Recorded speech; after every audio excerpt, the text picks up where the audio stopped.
ယောက်ျားလေးတွေမကြိုက်တဲ့မိန်းကလေးတွေရဲ့အပြုအမူများ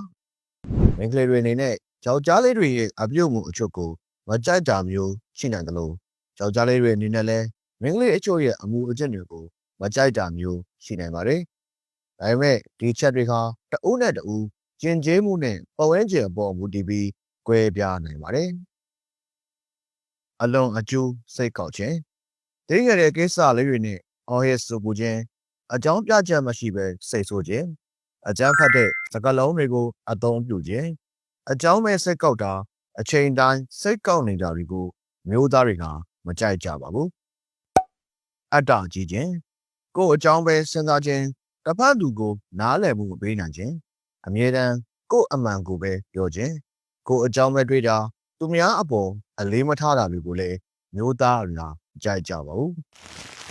ပြောဆိုဆက်ဆံရေးဉာဏ်ဖြင့်ခြင်းဝယ်ဝယ်လင်းလင်းပြောတာစကားကိုအမြဲတမ်းလွဲကျော်အောင်ပြောတာတွေကိုမကြိုက်ကြပါဘူးအရန်အမိတ်ပေးခြင်းအမြဲတမ်းအမိတ်ပေးခြင်းနေတဲ့အမျိုးသမီးတွေကိုအမျိုးသားတွေကမနစ်သက်ကြပါဘူးတဲ့ပြီးခဲ့တဲ့ပြဿနာတွေကိုပြန်ဖော်ထုတ်တာအတိတ်ကအမားတွေကိုပြန်ပြောနေတာတွေကိုလည်းမကြိုက်ကြပါဘူးငွေကြေးကိုအလွန်အကျိုးတန်ဖိုးထားခြင်းငွေရှိမှလူရတဲ့နာငွေနဲ့အရာအလုံးကိုတိုင်းတာတာငွေအတွက်အရာအလုံးကိုစောင့်တော့တာတွေကိုယောက်ျားလေးတွေကမကြိုက်ကြပါဘူးမယုံကြည်ခြင်းအမြဲတန်တရားဝင်နေတာတစ်ဖက်လူကိုမယုံကြည်တာမရှိတဲ့ပြဿနာတွေကိုထုတ်ဖော်ပြောဆိုတာအကြောင်းမဲ့မယုံကြည်တာအမြဲတမ်းတန်တရားဝင်နေတာတွေကိုလည်းမကြိုက်ကြပါဘူးအမြဲတမ်းဖုန်းကိုအာရုံစိုက်ခြင်းအပြင်ထွက်တဲ့အချိန်မှာတော့ဖုန်းကိုအသုံးပြုနေတာစကားပြောတဲ့အချိန်မှာတော့ဖုန်းသုံးနေတာအိတ်တဲ့အချိန်မှာတော့ဖုန်းသုံးနေတာ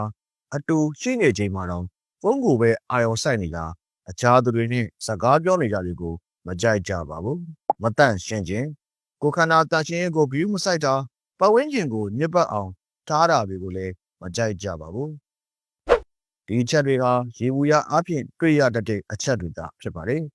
လူတို့ဦးနဲ့တူရဲ့အကြိုက်နဲ့မကြိုက်တာတွေဟာမတူညီကြပါဘူးရေးကြည့်တာဟာရိုင်းပြတဲ့အပြုတ်မှုတွေထွက်နားလည်မှုနဲ့ဒေသမှုကိုအခြေခံတဲ့ဆက်ဆံရေးတည်ဆောက်ဖို့ပါပဲတစ်မှာတူချင်းစီရဲ့ဇယိုက်လက္ခဏာတွေကိုလေ့လာပြီးကိုချင်းစာနာတတ်ဖို့လည်းအရေးကြီးပါတယ်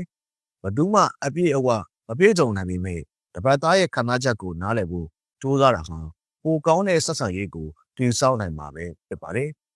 ဒီကြောင့်နဲ့ပတ်သက်ပြီးတည့်ရဲ့အတွေ့အကြုံတွေကိုလည်းမျှဝေခြင်းရင်comment မှာပြောပြပေးပါဦး